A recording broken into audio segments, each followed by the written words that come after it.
Assalamualaikum warahmatullahi wabarakatuh. Bismillah, alhamdulillah, assalatu wassalamu ala rasulillah Sayyidina Muhammadin ibni Abdillah wa ala alihi wa sahbihi wa mawalah, amma ba'du. Qala al-muallifu rahimahullahu ta'ala wa nafa'na bi'ulumihi amin ya Allah ya rabbal alamin. Khususan ila hadrati Syekh Muhammad bin Qasim al-Wasiyas qaddasallahu sirrahum. Al-Fatihah. A'udzu billahi minasy syaithanir rajim. Bismillahirrahmanirrahim.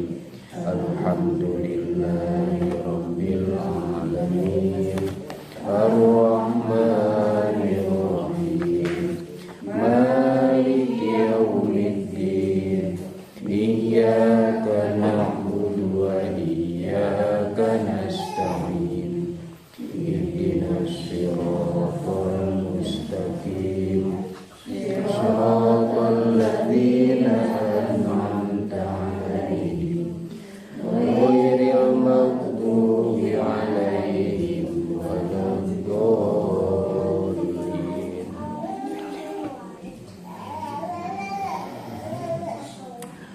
Puji sinareng syukur kagungan Allah Subhanahu wa ta'ala.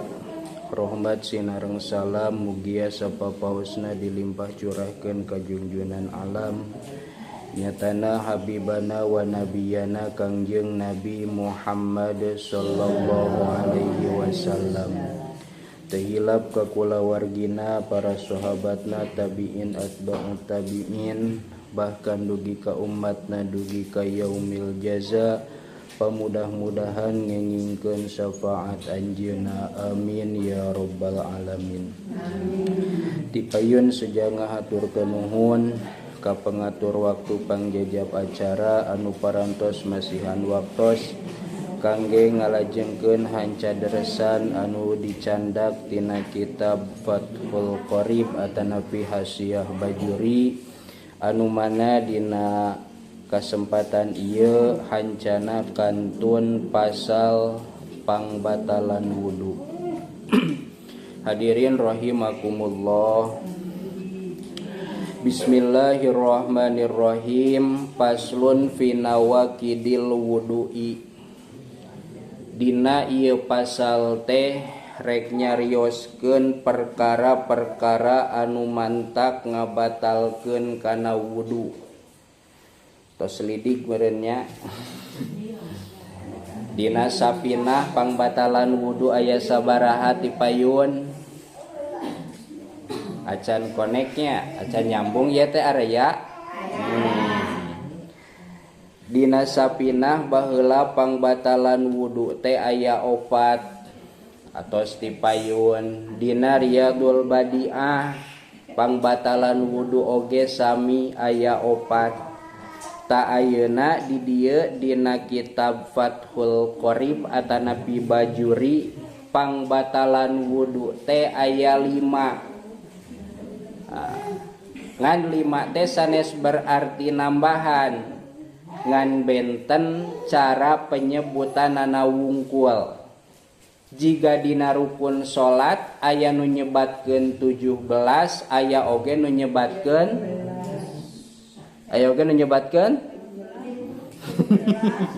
oh terangna nu 17 wungkul tos atuh. Yos poek ge kadangu suara makannya. Dina pangbatalan wudu anu dicandak tina kitab Fathul Qorib atanapi Bajuri ieu teh sadayana aya 5. Tos wios poek ge. Ieu anu 5 atawa pangbatalan wudu teh eta teh diakibatkeun ku leungitna hadas, disebabkeun ku ayana hadas. Sabab ti payun hadas teh aya 2, hiji aya hadas leutik, 2 aya hadas gede. Alit ageung nya, leutik gede di dieu mah. Ari hadas leutik nyaeta perkara anu ngawajibkeun kana wudu. Hadas gede mah perkara anu ngawajibkeun kana adus. Tadi dieu mah bade nyarioskeun perkara anu ngawajibkeun kana wudu. Sadayana teh aya 5. Mana anu 5 teh? Seratkeun dina emutan. Hiji, ahaduha ma kharaja min ahadis sabilaini ayil kubuli waduburi. Nomor kahijina nyaeta aya anu kaluar tina salah sahijina palawangan 2. Wios teh ningali ka dieu ge bari bayangkeun nya bahwa di jalmi anu sok kaluar kotoran eta teh aya 2 liang teh nya. Kotoran najis maksudna. Hiji aya nu disebat kubul palawangan payun. 2 aya nu disebat dubur palawangan tukang. Maksudna palawangan payun teh lain berarti dihareup tapi belah hareup. Palawangan tukang ge sanes berarti ditukang tapi belah tukang. Da dina bukti nama eta teh hampir di mana hampir di hanap gitu nya. Palawangan tukang belah hanap, palawangan hareup oge belah hanap. Komo palawangan hareupna lamun aya di istri nya belah hanap eta teh. Straskeun. Aya nu kaluarna teh min mutawaddiin hayyin. Ti jalma anu boga wudu bari eta jalma na teh hirup. Berarti aya bahasa batal wudu teh hiji ti jalma anu boga wudu. Atuh nu teu boga wudu mah sanajan kaluar bret-bretan tina palawangan tukang maka wuduna henteu batal. Da wuduna oge henteu boga teu wudu nya. Teu batal teh da teu wudu. Jalma boga wudu aya nu kaluar ti salah sahijina palawangan 2 eta teh batal. Bari eta anu ngaluarkeunana teh nu gaduh palawanganana hayyin anu hirup. Berarti lamun nu maot mah jiga mayit. Lamun ieu mah lamunnya aya mayit geus diwuduan tuluy hitut. Lamun ieu mah da salami ieu can aya nya. Lamun aya mayit geus diwuduan tuluy hitut eta teh teu batal wuduna nya. Naon sababna? Henteu hirup da batal wudu sote lamun teh mah min mutawaddiin hayyin. Lamun jalma na hirup. Teraskeun. Mu'tadan kana al khoriju kabaulin wa goitin au nadiron kadamin wa hason. Kaluarna mah rek nu biasa sapertikeun naon? Sapertikeun lamun tina palawangan hareup bijilna teh cai kiih. Naon deui? Lamun istri mah osok hitu tina palawangan hareup cenah tara ya. Kaluar angin, osok aya nu kaluar angin tina palawangan payun atawa tina palawangan tukang mah hitut jeung modal.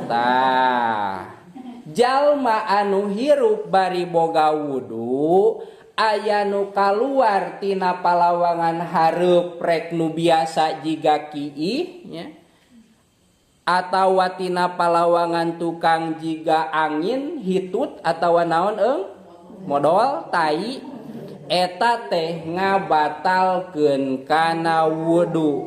Da urang mah hitutna ge saeutik teh ka kuping-kuping acan keur salat ditahaning ujug-ujug leungit weh cik eta kira-kira ka jero atawa kaluar leungit teh. Lamun teh mah geus ditungtung geus ditahan diimpet-impet tuluy leungit eta teh pasti ka mana? Kaluar. Ngan lamun teh masih keneh jero ieu masih keneh kuat ditenetkeun ka jero eta mah teu batal ngan ari geus dina buntut nama nya. Tuluy tadi nama teu kuat hayang hitut. Nah, ujug-ujug leungit ieu ka mana anginna? Lamun teh mah mangmang antara nah ieu teh ka jero atau keluar angin teh ta eta teh batal nya. Ngan salagi yakin ka jero ieu mah da karasa angin lagi ka jero deui teu batal eta mah.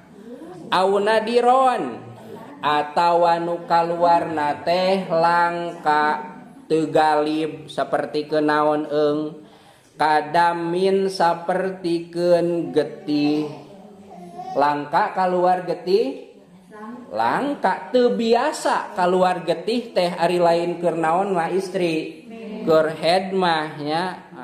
Maka lamun keluar getih tina salah sahijina palawangan dua eta teh batal wuduna. Wahason bahkan keluarna teh keusik batu sok aya geuning nu kencing batu nya. Kencing batu teh eta teh aya nu batu asli aya anu lain batu tapi teuas jiga batu nya. Sanajan nu kaluarna teh batu eta teh ngabatalkeun kana wudu. Batuna ge batu leutik nya ari batu gede mah kumaha meureun. Najisan rek najis sapertikeun anu bieu mana rarajisnya eta teh atawa anu kaluarna teh suci sapertikeun naon kaluar tina palawangan anu dua tapi suci sapertikeun bilatung suci nya bangke anjing aya bilatungan ta bilatung nama kumaha suci nya ngan mutan najis. Ta ieu oge kaluar cacing atawa jika keremi nu barodasnya nu sok garetek pernah keremi nu kitu lamun kaluar tina salah sahiji palawangan dua kan biasana keremi dijelet di mana di tukang tina bujurnya eta teh batal wudu. Sanajan geus kaluar teh digebah ka jero deui anger dan geus ngalaman ka mana geus ngalaman kaluar batal wuduna teh. Ilal mania al kharija bihtilamin kajaba aya nu dikajabakeun ieu anu kaluarna teh cai mani. Terang cai mani nu kitu nya cai mani teh lamun nu kaluarna cai mani mah eta mah teu ngabatalkeun kana wudu. Teu batal wuduna ngan pedah wajib adus. Kira-kira wudu jeung adus berat mana ye? Nya berat adus. Henteu ngabatalkeun kana wudu mah ngan ngawajibkeun kana naon? Ngawajibkeun kana adus atuh ceuk urang teh keneh-keneh kehednya. Kitu bahasa dia mah ya. Nya sanajan teu ngabatalkeun kana wudu tapi ngabatalkeun kana adus anu kadituna teh haram salat, haram tawaf, haram maca Quran, haram nyebab Quran, haram cicing di masjid jeung sajabana beuki loba paharamanana oge nya. Cai mani pami dina Riyadul Badiah mah ditambahan cai mani na teh awwala marrotin kaluaran pertama. Maksud kaluaran pertama teh cai mani kaluar ta eta teh pertamanya henteu diasupkeun deui geus kaluar asupkeun deui nu istri mah meureun make corongnya babari tah tuluy kaluar deui tah eta mah benten nya. Nah anu ngabatalkeun kana wudu teh anu salianti cai mani awwala marrotin anu pertama kali kaluar atuh lamun diasupkeun deui mah eta mah teu ngabatalkeun da moal ieu asup ka jarona oge nya. Sugan pas dicordi make corong naon nya corong minyak mun baheula mah tuh disoropot deui ti jero nya jarang-jarang gitu tehnya. Aya nu geus kaluar mah nu puguh mah nu di jero ge dibura-burakeun kaluar. Keun terus darewasa ieu nya. Teras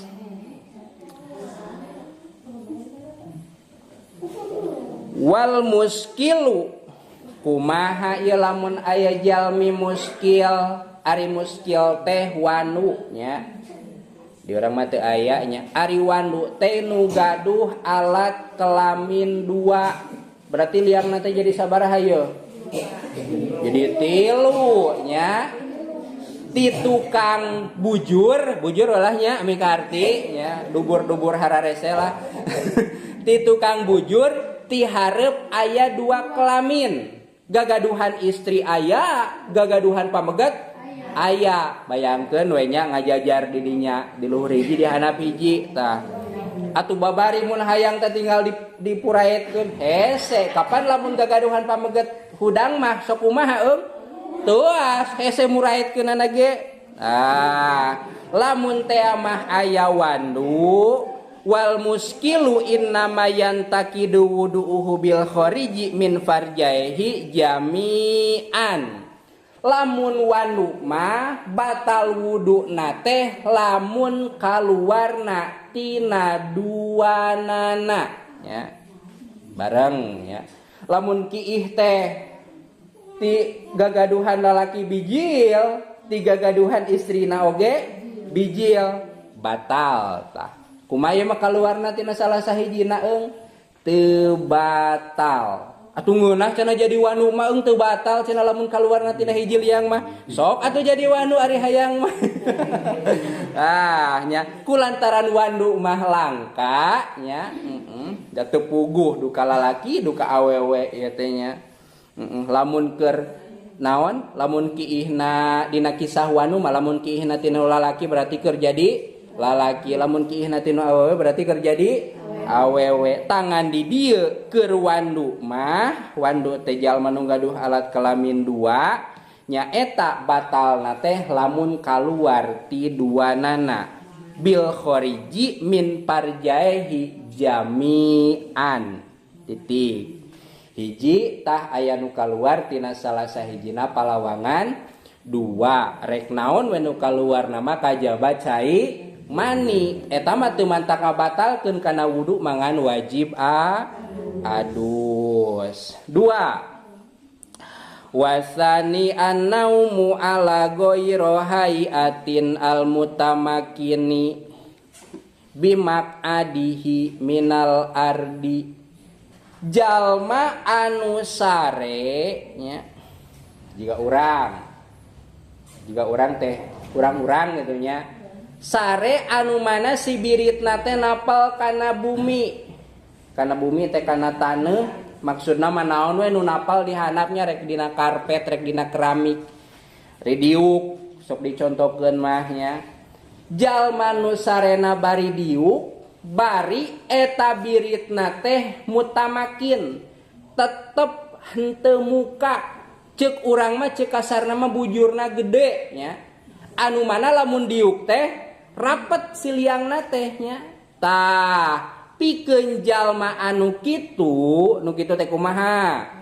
Jalma anu lintuh lah, lintuh bujurna bae kaluhurna mah leutik ge nya, nu penting bujurna gede ye. Bujurna gede boga wudu tuluy sare ngan bari diuk. Ieu sanajan diukna teh nyarande ya. Maka eta wuduna henteu batal. Kumaha lamun anu leutik bujurna teh? Kaluhurna mah gede ngan bujurna leutik nya. Nepikakeun lamun ditoong ti tukang da moal ieu naongna ge nya. Kaciri tina bubeulahna teh labas ka hareup beureunya da bakat tinggu leutik bujurna. Ta eta mah lamun sare bari diuk maka batal. Ngan lamun teh mah sare na bari nangtung, lamun ieu mah nya aya nu bisa sare bari nangtung. Sanajan mutamakinin, sanajan bujurna gede, anu mana lamun bujur gede mah masing nangtung ge sok katutupan liangna teh rapet ning. Boro-boro bujurna baju gamis anu dipake kan sok disedot ka jero ning nepi ka naon nepi ka kasedot bakating ku rapet-rapetna eta teh tah lamun bari nangtung mah sanajan bujurna gede alias mutamakinin eta mah batal nya jeung deui moal aya nya nu sare bari nangtung lamun aya eta mah batal. Dua urang mah sare mah tinggal naon wudu we deui nya cenah teu batal kaasupna nganyar wudu cenah batal berarti emang eta anu kawajibanana ge kudu wudu. Tilu wasalisu zawalul akli nomor katiluna leungit akal. Ari leungit akal teh kumaha anu dipigawe di luar kendali urang kan ari ayeuna mah di dalam kendali urangnya suku tiris simutan atul pipi garo eta mah dina kendali urang berarti ieu mah akalna araya nya tah nu mantak ngabatalkeun mah leungitna akal mun baheula mah sok dicontohkeun leung ilang akal ku sabab sare atawa salianti sare tadi dia mah bahasana zawalul akli ayi al ghalabatu alaihi hiji bisa krin ku sabab weureu kurusum gadung ye ayeuna mere gadung langsung we diseupan da sugan teh geus naon geus dikeuman ari sabada ngadahar nya sabada ngadahar kabadana jalmana teh boga wudu ieu nya sabada ngadahar weureu hehehe jungkal we tah maka wuduna batal nya au marodin atawa ku sabab gering nu mantak kaleungitkeun akal gering naon berarti gering anu nepi ka pingsan contona nya lila di desa naon antri BLT mun baheula mah ayeuna mah geus dianter-anterkeun da. Tah, nepi kakeun pingsan, gering pingsan rieut, panas. Tah eta teh lamun jalmana boga wudu maka wuduna batal. Au jununin atawa gelo. Ari nu gelo mah kadang nyambung, kadang henteu. Mang tasti mana amis cenah contohna teh ngan bedakeun aya nu gelo aya nu kurang dangu nya ari nu kurang dangu mah lain gelo eta mangan sora urangna we teu ka kuping tak ieu mah nu gelo nya batal kagegeloan nya saperti kenaon loba duitna di imah kaleungitan 100 juta kana eueuh ieu nya di urang mah riut nepi ka gelo hek boga wudu batal. Au igmain atawa sakalor kumaha sakalor teh ai sasar naon namina eta sakalor sanes pokona mah nu leungit akalnya teu apal nu sakalor teh kumaha. Au ghairi zalika atawa lianti nu kabeh sapertikeun naon lianti nu kabeh teh kasihri sapertikeun jalma anu disihir, jalma anu dipelet, jalma anu diheureuyan kan sok lang-lang ling-ling ning eta teh lamun boga wuduna batal.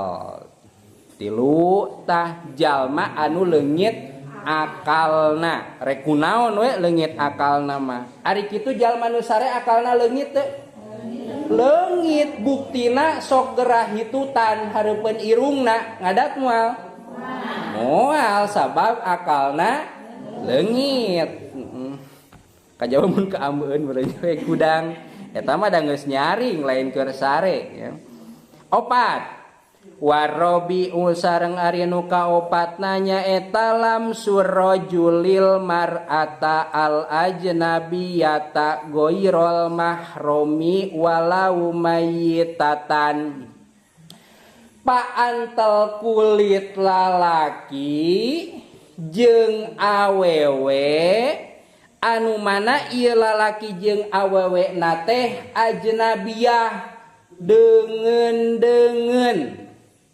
bari teu aya hahalang ngaranna ge paantel atunya pasti kumaha hahalang atuh ari kieu mah lain paantel naon tuh antel ngan antelna jeung naon jeung baju lain jeung naon jeung kulit di dieu bahasana paantel kulit lalaki jeung awewe anu deungeun-deungeun ajnabiyah potong heula berarti lamun paantelna lain jeung deungeun-deungeun mah kumaha teu batal sapertikeun paantel jeung mahram ari mahram teh anu teu bisa dikawin haram jika inung haram dikawin mantap teu batal atawa mitoha nya teu batal eta oge atawa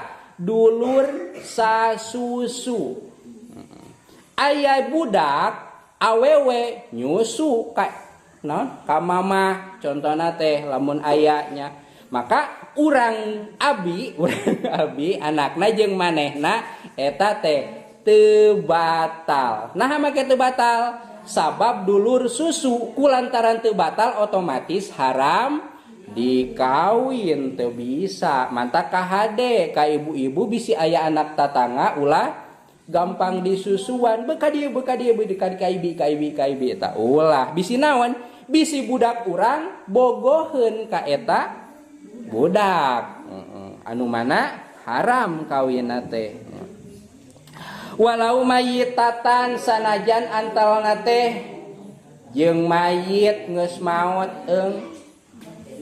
maot keur ngamandian mayit nya nu batal nama nu hirupna nya nu maot nama teu batal wal muradu birrajuli wal mar'ati dzakarun wa unsa balagon hadas syahwati nya maksud zakar jeung naon teh jeung mar'ah teh lalaki jeung awewe bari ieu lalaki jeung awewe batal sote lamun geus nepi kana had syahwat duanana geus nepi kana batasan dipikahayang ceuk urup ari urup teh kebiasaan tadi dia dicarioskeun baheula biasana lamun istri geus umur 7 tahun eta teh geus asup kana kategori dipikahayang komo ayeuna nya 6 tahun ge geus kaciri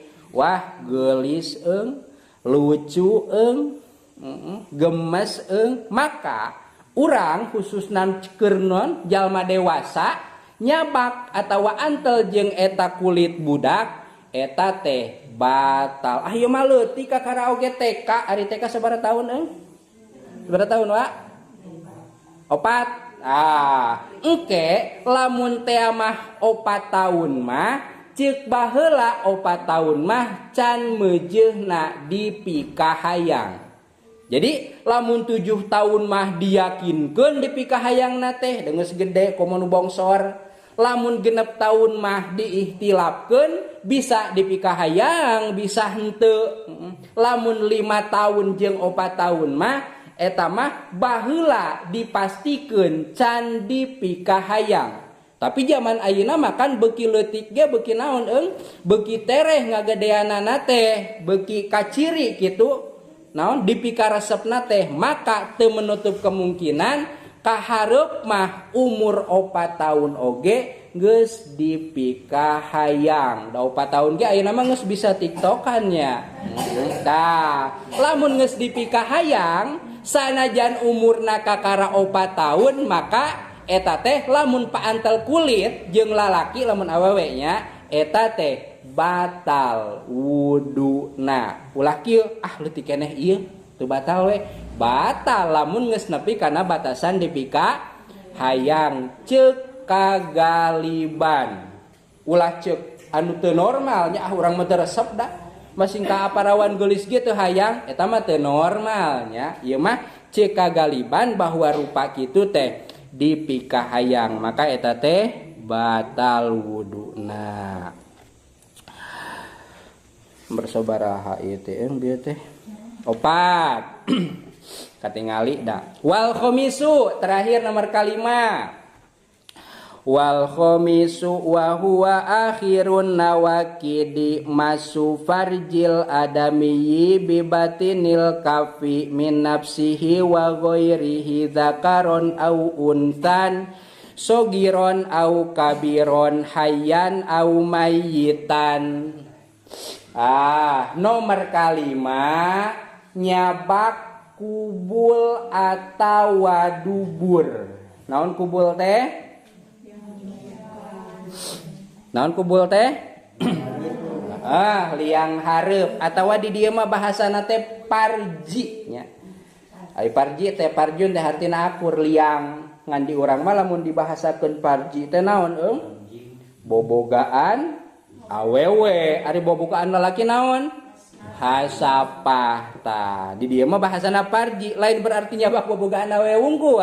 Maksudna rek nu lalaki rek nu awewe kacabak eta teh batal wuduna. Nyabak nu manana cenah tah nu dicabakna teh lamun di lalaki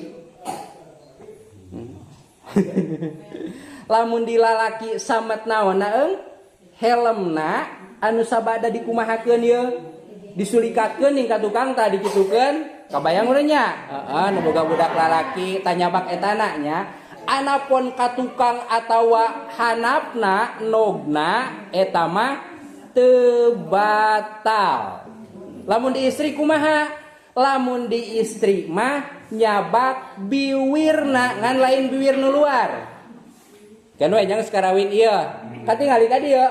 Tah kan istri mah kieu nya. Tah. Lamun nu parawan, lamun nu geus kolot beureun rada muka nya. Tah anu batal teh sanes nu luar ieuna ye. Tapi bibir anu lebet. Lah ari keur urang ngeureun lamun di kodek mah otomatis bakal dugi ka lebet. Koma lamun teh mah tos kolot, tos muka meureun nya lamun nu parawan mah atawa budak leutik. Terus sapertikeun itu teu nu di tukang. Eta mah kieu keneh rapet keneh nya. Otomatis kacabak ieuna teh henteu naon ye?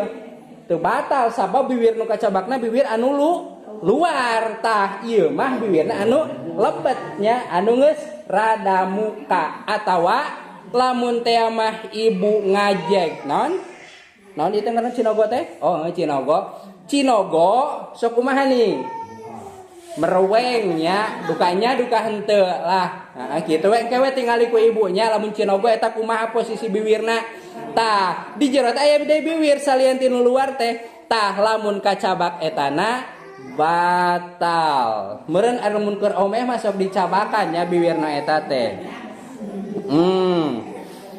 Zakaron kana au ungsan. Rek nyabakna mah lalaki nyabak nu lalaki nu manehna atawa nu batur atawa sabalikna lalaki nyabak nu awewe nya. Balikeun awewe nyabak nu awewe atawa awewe nyabak nu laki eta teh batal lamun nyabakna ku dampal tampah. Mana dampal tampah teh? Ieu adekeun anu teu katingalina nya anu rapetna eta ngaranna dampal tampah. Atuh lamun ku tonggongna atawa ku gigirna mah teu batal. Mun lalaki atel tungtungna ku tonggongna we di kieu-kieu atawa istri di kieu-kieu meureun nya atawa ku gigirna asalkeun ulah ku hareupna ari ku gigirna mah rawan nya kana dampal tampahna atuh ku tonggongna we lamun arek-arek teuing mah atawa naon atawa geus we ti luareun sarungnya da kahalangan ieu teu batal rek kagaro mah ngan bisi ieu mah bisi kurang karasa ti luareun sarung mah budug berarti nya boboganna teh di jero ku tonggongna mangga teu batal eta teh nya ku tonggongna mah. Sogiron au kabiron kumaha ieu mah nu budak leutik sami wae nya nu budak leutik ge ngomehan budak batal eta teh ngomehan orok. Komo nu gede eueuh komo nya dina masalah batal mah rek nu leutik rek nu gede eta teh batal. hayyan au mayitan nu hirup tawa nu maot eta oge sami batal. Bahkan termasuk anu geus pisah. Anu moal mungkin teh nya di urang mah. Urang keur leumpang reka sawah. Nah, di jalan aya gular goler. Itu teh jiga bobogaan lalaki. Moal ieu moal nya ieu mangan ngadugikeun hungkul anu aya di dieu. Tuluy ku urang teh jiga bobogaan lalaki dicabak ku urang teh.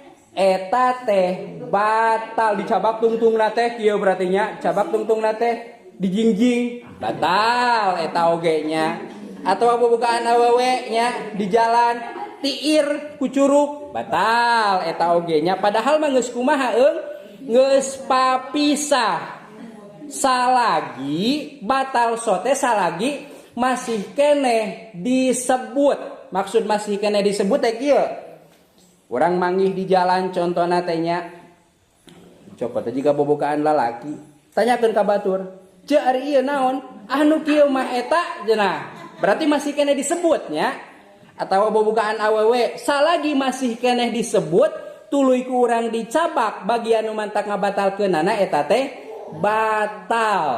Ngan lamun teh manggeus teu disebut ta eta mah lain cerita teu batal. Jiga kumaha lamun geus teu disebut. Contoh bobogaan awewe ngan geus teu disebut bobogaan awewe nya. Eta ngan geus teu disebut eta. Contoh, ibu teh tumpak motor, tuluy weh labuh, nepikakeun biwirna teh kumaha yeuh? Soeh suwing nya, eueuh saware. Tuluy weh ka dokter. Pak dokter nya, ngobrol lagi henteu kitu meureun jadi kieu, "Pak dokter beureun kitu nya meureun ieu mah." Ieu abdi teh hoyong ngomean biwir, wang jelaskeun we ngobrolna mah. Cek dokterna teh kieu, mangga-mangga wae tiasa ngan pedah kudu make kulit asli. Tapi di dia eueuh stok kulit, aya oge nya alat pikeun ngala kulit. Sok wae cenangan kulit nu beulah mana nu dipake gantina. Ningali kana pipi nyaah, aduh ulah ieu mah alus kana leungeun nyaah. Ngan kabeneran gagaduhan istrina teh gede sabelah. Contoh. Disopak we eta nu gede na teh malaur amih rata urangnya disopak pas biwirna teh dipinahkeun ka dieu ye kana naon kana biwir anu naon tadi teh anu suwing dipake namal cik kulit nu dipake namal ieu naon kulit naon biwir nu hanap nya lamun tadi dicabak biwir nu hanap teh kumaha batal. Tapi ayeuna mah hiji geus papisah duka dua ngaranna ge geus beda. Contoh istri ditamal ku biwir eta nya cik lamun ditanya ieu naon eta moal tapi ieu teh geus ganti ngaranna jadi naon ayeuna mah jadi biwir luhur. Tah sanajan ieu biwir teh tina biwir nu hanap dipisahkeun diala dipake namal biwir nu luhur nyabak ieu ayeuna mah henteu batal. Naon sababna? Hiji geus papisah, dua geus teu disebut. Disebutna ge jadi naon ayeuna mah? Biwir nya disebutna ge jadi biwir lain eta. Hartos teu? Atawa geus teu disebut teh dan teu ieu nya moal. Moal ieu mah. Gede sabelah deui contona teh, gede sabelah. Hayang diratakeun keureut we sabelahnya biwirna teh nu belah jero tuluy ku urang teh digiling dijieun naon dijieun baso contona teh nya dijieun campuran baso maka nyabak baso eta henteu batal kapan tina biwir. Nah, naon sababna? Sabab hiji geus papisah, dua ngaranna geus beda. Naon ieu? Baso moal naon ieu biwir eta moal nya sabab geus naon geus beda ngaran tak kitu nya jadi eta mah henteu batal nyabak baso jadi batal kabayang teu lamun teh mah biwir anu suwing di tamal ku handap hek tiap nyabak teh batal meureun tiap wudu teh wudu kacabak batal wudu kacabak batal tah udzur eta mah nya rukhsah. Toh simpulkeun. Oh acan hiji deui nu hiji deui mah nyabak dubur. Ari dubur teh naon palawangan tukang sok dibahasakeun masuk halqoti duburihi bubuleud anak Adam ya. Anak Adam teh jelema ya. Batal orang sok naon gagaro ka tukang nya nyokotan keremi kan eta teh kemungkinan muka tuluy kacabak batal eta teh nya. Ah urang mah di luar ieu. Kajaba lamun nyabakna ku tonggongna kumaha nya bisa meureun curug dikiekeun jeung jajangkung. Ah hararese batal we nya. Lamun antel jeung dampal tampah ari bisa mah ku tonggongna atawa ku gigirna teu batal eta mah nya. Titik kasimpulanana nu ngabatalkeun kana wudu teh di dieu mah aya 5. Nomor kahiji aya nu kaluar tina salah sahijina palawangan 2 nu hareup atawa nutup kang kaluarna marek galib atawa henteu galib kaluarna marek anu suci atawa najis. Nu kadua ceuk tadi teh nyaeta sare kajaba sarena anu bari diuk bari ngarapetkeun kana birit alias bujurna gede atuh lamun nu begang masanajan sarena bari diuk eta mah batal nya kitu deui rek nu trek begang lamun sarena bari nangtung eta oge batal. Nomor katilu zawalul akli leungit akal kunaon we eta mah asalkeun akal leungit eta oge wuduna batal. Nomor kaopat paantal kulit lalaki jeung awewe anu deungeun batesan naon batesan umurna nyaeta batesan dipikahayang anu dipastikeun mah di dieu 7 tahun ngan teu menutup kemungkinan zaman ayeuna mah masing disahanapeun 7 tahun ge geus dipikahayang maka eta oge sami batal nya. Nomor kalimana nyaeta nyabak kubul dubur anak Adam. Berarti kumaha mun nyabak eta ucing betul teh? Tuh sabab lain anak Adam nyabak eta beurit. Tuh nya naon eta teh? Nya eta kubul atawa dubur. Nyabak eta sapi atawa domba? Teu batal cekapnya. Cekap beres kantun paslun fi mujibil gusli. Mudah-mudahan ageng manfaatna ti kawit dugi ka akhir hapunten tina sadaya kalepatan oge kakiranganana ditutup ku doa robbana atina fid dunya hasanah wa fil akhirati hasanah wa qina adzabannar wallahul muwaffiq ila aqwamit thoriq. Wassalamualaikum warahmatullahi wabarakatuh.